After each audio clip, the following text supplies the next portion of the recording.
Привет, друзья! Сегодня в Германии и Европе происходят события, которые напрямую затрагивают и политику, и экономику, и даже привычную жизнь людей. Суд в Италии решает судьбу гражданина Украины, обвиняемого в деле Северного потока. Переговоры Люфтганса с профсоюзами зашли в тупик, и Германия может столкнуться с новой волной забастовок. В Нижней Саксонии с новой силой начались споры о будущем солнечной энергетики, а концерн Ford объявляет о неожиданных решениях и крупных сокращениях на заводе в Кёльне. К этому добавляются споры Германии и Люксембурга из-за пограничного контроля, рост рейтингов партий, неимоверные планы Deutsche Post повысить тарифы на письма и много-много другое. О самых важных новостях прямо сейчас. Подписывайтесь, чтобы не пропустить главное, последнее событие Германии и Европы. Итак, итальянский суд в Болонье постановил, что 49-летний гражданин Украины, задержанный в августе 2025 года в Италии, может быть экстрадирован в Германию по делу о саботаже газопроводов «Северный поток» в Балтийском море. Согласно информации, предоставленной его адвокатом, решение суда может быть обжаловано в итальянском кассационном суде. Задержанный Сергей К. обвиняется в организации подрывных действий на трубопроводах «Северный поток-1» и «Северный поток-2» в сентябре 2022 года. По версии немецкой прокуратуры, он был частью группы, которая установила специальное устройство у острова Борнхольм, в результате чего произошли утечки газа. Ему предъявлены обвинения в саботаже и причастности к действиям, угрожающим безопасности. После экстрадиции в Германию Сергей К. вероятно предстанет перед судом в Гамбурге, где рассматриваются дела, связанные с национальной безопасностью. Его адвокат Никола Канистрини намерен обжаловать решение об экстрадиции в итальянском кассационном суде, однако шансы на успех этого шага оцениваются как низкие. Это решение итальянского суда является важным шагом в расследовании одного из самых громких случаев саботажа в Европе за последние годы. Однако окончательная ответственность за произошедшее и возможные политические мотивы остаются предметом обсуждений и дальнейших расследований. И еще новость, которая вызывает обеспокоенность. Профсоюз бортпроводников Германии УФА сообщил, что переговоры с авиакомпанией Люфтганса завершились безрезультатно. Представители УФА заявили, что компания не предложила приемлемых условий и переговоры зашли в тупик. В ответ на это профсоюз рассматривает возможность проведения новых забастовок, чтобы достигнуть улучшения условий труда и повышения заработной платы для своих членов. Ранее, в феврале 2024 года, профсоюз Верти, представляющий наземный персонал Люфтганса, также объявил о забастовке, требуя повышения зарплаты на 500 евро. Забастовка привела к отмене более 1000 рейсов и затронула более 100 тысяч пассажиров. В ответ на текущий конфликт представители Люфтганса заявили, что они открыты для дальнейших переговоров и надеются на конструктивный диалог с профсоюзами. Однако, учитывая предыдущие неудачные попытки урегулирования споров, ситуация остается напряженной, и будущее авиакомпании зависит от того, удастся ли сторонам прийти к взаимопониманию.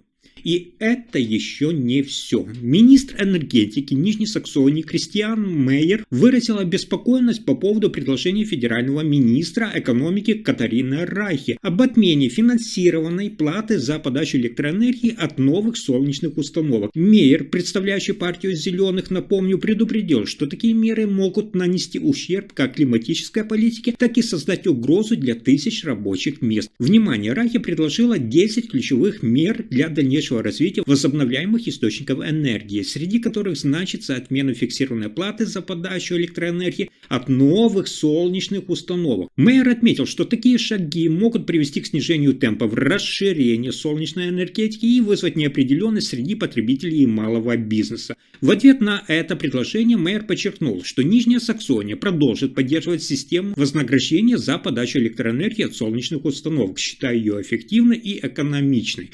Он также отметил, что солнечные установки, особенно в сочетании с накопителями энергии, обеспечивают надежное и экологически чистое производство. Таким образом, в Германии продолжается дискуссия о будущем поддержании солнечной энергетики, где федеральные и региональные власти выражают различные мнения относительно оптимальных путей развития отрасли.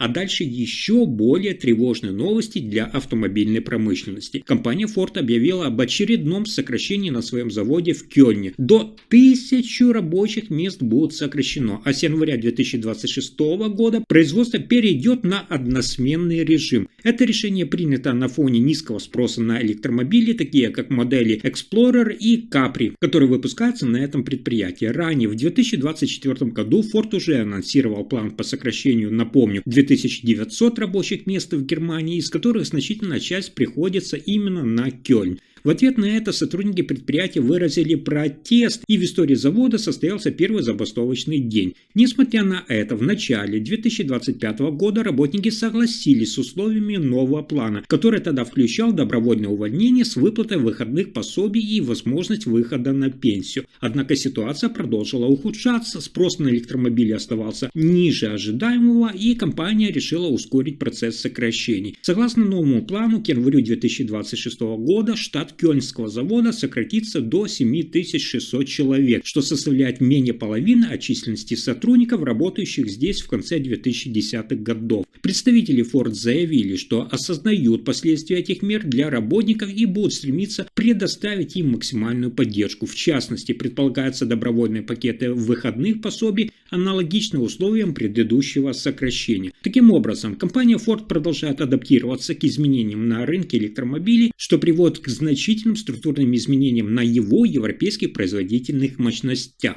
И еще одна важная новость. Правительство Люксембурга вновь выразило протест против продления пограничных проверок, введенных Германией на внутренних границах Шенгенской зоны. В феврале и августе, напомню, 2025 года Люксембург официально обратился в Европейскую комиссию с требованием отменить эти меры, считая их ненадлежащими. По мнению люксембургских властей, эффективная охрана именно внешних границ Европейского Союза является более действительным способом борьбы с нелегальной миграцией, чем восстановление внутренних пограничных проверок. Они подчеркивают, что такие меры создают ненужные препятствия для приграничного движения людей и товаров, нарушая принципы свободного передвижения, заложенные в Шенгенском соглашении. В ответ на критику Германия и Фридрих Мерц заявили, что пограничные проверки необходимы для обеспечения внутренней безопасности и контроля за миграционными потоками. В сентябре, напомню, 2024 года министр внутренних дел Германии, тогда еще Нэнси Фейзер, объявила о введении пограничных проверок на всех сухопутных границах страны с возможностью продления этих мер.